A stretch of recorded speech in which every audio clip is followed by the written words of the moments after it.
प्रतिभाओं से मिलिए कार्यक्रम की कड़ी में आज हम गांव नेठाना में मौजूद हैं, जहां पर डाकपाल हैं, डाकिया जो हमारा प्राचीन नाम है दरअसल बलराम, जिनके घर में मौजूद हैं। और आपको बता दें कि बहुत बेहतरीन वर्क किया है उन्होंने, लगातार सम्मानित होते आए, जहां भी गए हैं सम्मानित होते आए हैं। आज उनसे हम बातचीत करेंगे और डाक विभाग में दरअसल क्या क्या सरकारी स्कीम चलती है उन पर भी हम डिस्कस करने वाले हैं। तो बल जी धन्यवाद आपका, नमस्कार। नमस्कार जी।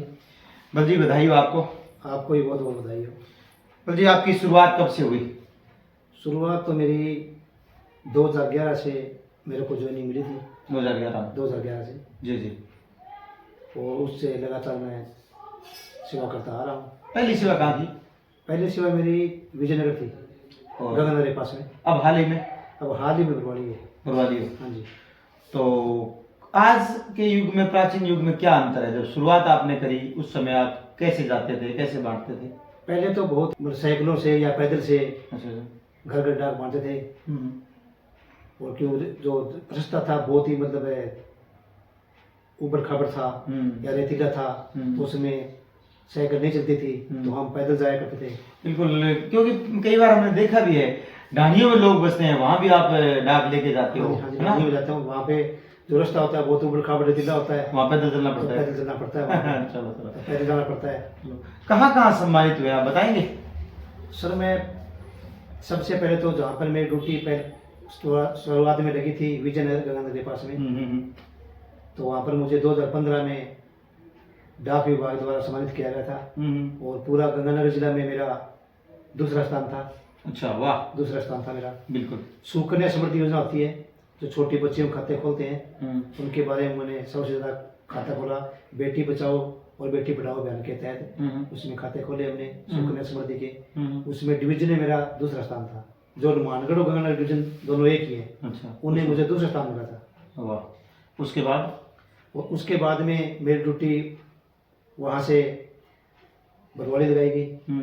तो बरवाली हाल ही में मुझे 15 अगस्त 2024 को सम्मानित किया गया था, जिसमें दयाराम जी डिल और ग्राम पंचायत और स्कूल कमेटी द्वारा मुझे सम्मानित किया गया था। तो क्या लगता है अभी सुकन्या योजना आ रही है, कई अन्य योजनाएं भी हैं, उससे कितना लोगों को प्रभाव है? तक बहुत प्रभाव पड़ता है जी। इसमें सुकन्या जो योजना है वो बहुत ही अच्छी स्कीम है। क्या योजना है थोड़ा बताइए? सुकन्या समृद्धि योजना 0 से 10 साल तक, 10 साल से छोटी कन्या हो उसका खाता खुलता है।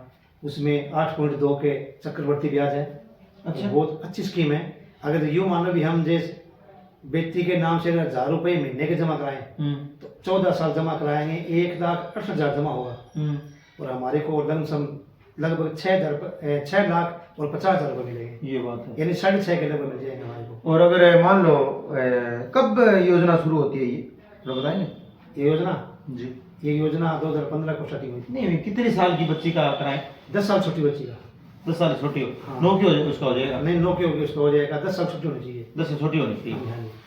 उसको भी 13 रुपये मिल जाते हैं। 1000 जरूरी है उसमें? कम भी करवा सकते हैं? जैसे आपकी, मैंने आपको एग्जाम्पल के तौर पर बताया, उदाहरण के तौर पर बताया, वैसे आपकी मनमर्जी खुले खाते की तरह होता है। कभी भी आप इसमें करा सकते हो, जमा कभी करा सकते हो। अच्छा, 500 करवाएं तो? अगर 500 कराओ, 1000 कराओ, आपकी मर्जी है।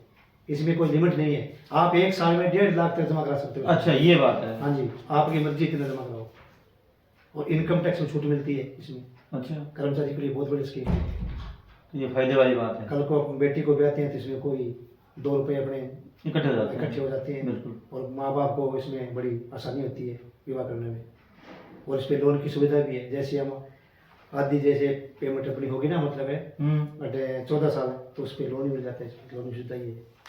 हाँ, 14 साल के बाद? हाँ जी, हाँ जी, अच्छी सुविधा है ये। हर बेटी को करना चाहिए। बेटी 14 साल की हो जाए तब? हाँ जी, हाँ जी। यानी जो खाता है 14 साल चलेगा ये। 14 साल चलेगा, उसके बाद क्लोज हो जाएगा। 18 साल में पेमेंट मिल जाएगी इसकी। 18 साल में जब लड़की मैच्योर हो जाएगी ना, उस टाइम में इसकी पेमेंट मिल जाएगी। बिल्कुल। दर्शकों सुन लो, जब बेटी की उम्र 14 साल हो जाएगी तब खाता बंद हो जाएगा, और जितना पैसा जमा कराते हैं उनका भरपूर है वो इस्तेमाल हो जाता है, इकट्ठा हो जाता है पैसा। तो कहना होगा कि अच्छी योजना है और आप सबको इस योजना से लाभ भी उठाना चाहिए। अब बलजी से और भी पूछेंगे। बलजी, पहले आप बताएं डाक विभाग में आप आए तो कौन सी नौकरी में जाना पसंद कर रहे थे आप, पहले ये बताएंगे। पहले हाँ, पहले मैं किसकी इच्छा थी आपकी? मेरी इच्छा तो डॉक्टरी लाइन में थी। लोग मुझे डॉक्टर के नाम से जानते हैं वैसे तो। हाँ, हाँ, आप अगर गांव में पूछो ना तो डॉक्टर के नाम से, बलराम डॉक्टर के नाम से ही आपको हाँ, पहचान मिलेगी। हाँ। वैसे नहीं मिलेगी। आप किसी से पूछो ना बलराम डॉक्टर। तो क्या आप संतुष्ट हैं डाकिया बन के? हाँ बिल्कुल खुश है जी, अच्छी नौकरी है, कोई दिक्कत कोई परेशानी नहीं है। और गाँव बरवाड़ी है, बहुत बढ़िया मुझे स्थान मिला है, वहाँ पे मुझे कोई परेशानी नहीं है। लोग सहयोग करने वाले वहाँ पर सभी लोग सहयोग करते हैं। अच्छा, और बताओ, और कोई महत्वपूर्ण याददाश्त आपकी जब कोई घर में नौकरी लगी और आपको? अभी हाल ही में आपके गांव का पुनियों का लड़का लगा है, वो पुलिस फौज में लगा है, CRPF में। उस टाइम में मैं वहाँ गांव में गया ना, तो घर वालों का देखने वाला उत्साह था वहाँ पे। दयाराम जी क्या बताऊँ आपको, इतने खुश हुए, नाचने लगे घर वाले, ज्वाइनिंग लेटर देख करके सभी घर वाले इतने खुश हुए, पूछो मत आप। और हमें भी बड़ी संतुष्टि मिलती है, यानी वो घर में जो उत्साह होता है ना, मतलब खुशी के पल वो देखने वाले होते हैं। बहुत बढ़िया। बिल्कुल दर्शकों, ये बात वाजिब सी बात है, जाहिर बात है कि जब घर में वैकेंसी आती है, लेटर जाता है या और नए काम होता है तो लेटर घर में जाते हैं तो खुशी लोग मनाना लोगों का स्वाभाविक है। और जरूर आज पोस्ट कार्ड, अंतर्देशीय खत हैं जरूर कम हो गए होंगे, क्योंकि विभाग की कमी नहीं है, ये हमारी कमी है। क्योंकि जैसे जैसे प्रचलन बढ़ा है, मोबाइल का प्रयोग ज़्यादा हुआ है, वैसे वैसे सोशल नेटवर्क के माध्यम से समाचार भेजने शुरू हो गए। मगर एक जमाना था जब हाथ से लेटर लिख लिख के भेजे जाते थे और लेटर घर में सुरक्षित रखे जाते थे। बल्कि मेरे पास भी हजारों खत हैं, क्योंकि आकाशवाणी सूरतगढ़ रेडियो पर मैं भेजता था, लोगों के पत्र आते थे। अब ये चीज़ें बहुत अच्छी लगती हैं। तो हमारी जो डाक विभाग है, उस डाक विभाग की हमें कदर करनी है और डाक विभाग को मजबूत रखना है, क्योंकि सरकार, ये केंद्र सरकार का विभाग है और इस विभाग को हमें मोटिवेशन देना है, ताकि जो भी योजनाएं जो आए उनको पूरी तरीके से संभालना है, उसका संरक्षण करना है, उपयोग में लेना है। बस जी, परिवार में और कौन कौन है थोड़ा बताएंगे। बिल्कुल जी, मेरे 2 बेटे हैं, एक बेटी है। पढ़ते हैं? बिल्कुल पढ़ते हैं, दोनों ने BA रखी है। गुड़िया छोटी है, वो भी पढ़ रही है। हाँ, 6ठी 7वीं पढ़ रही है। तो बिल्कुल, आपका जन्म नेठा में हुआ? हाँ जी, हाँ जी, मेरा गाँव में। कितनी उम्र थी उस एज में हुआ आपकी? अब एज क्या है? एज 1983 की है मेरी। 1983 की? हाँ जी, हाँ जी। तो मतलब क्या संदेश देना चाहते हो भी, आप नौकरी ये करते हो, किस तरह की टीम लोगों को? मैं तो सभी जो युवा आज का वर्ग है और सभी जो बच्चे हैं उनसे कहता हूँ कि सबसे पहले आप शिक्षा ग्रहण करो। यानी डॉक्टर अम्बेडकर का एक कथन है कि शिक्षा शेरनी का दूध है, जितना पिएगा उतना ही झाड़ेगा। शिक्षा बहुत जरूरी है। शिक्षा प्राप्त हर बच्चे को करनी चाहिए, चाहे कितनी भी गरीबी हो, कौन सी परिस्थिति हो, उस परिस्थिति के अंदर भी आप शिक्षा ग्रहण करिए और ज़्यादा से ज़्यादा शिक्षा ग्रहण करिए। और बड़े बड़े पदों पर जैसे इंजीनियर, डॉक्टर के अच्छे शिक्षा प्राप्त करके लग रहे हैं, उसी प्रकार अपने बच्चे भी लगे। और मेरे बता दूं आपको जानकारी के लिए, बरवाड़ी गांव में मेरी ड्यूटी आने के बाद में लगभग 17 बच्चों को मैंने जो लेटर दिए। 17 बच्चों को। कितनी अच्छी बात है। 17 बच्चे लगे मेरे आने के बाद। तो आपकी ड्रेस ये रहती है क्या?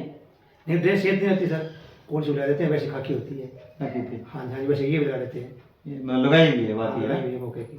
बिल्कुल बिल्कुल, ये थे बलराम जी, हमने बातचीत की और आपको सुनाया। अगर वीडियो अच्छा लगे तो शेयर कर देना और उम्मीद रखेंगे आपसे कि आप सामाजिक सरोकार की वीडियो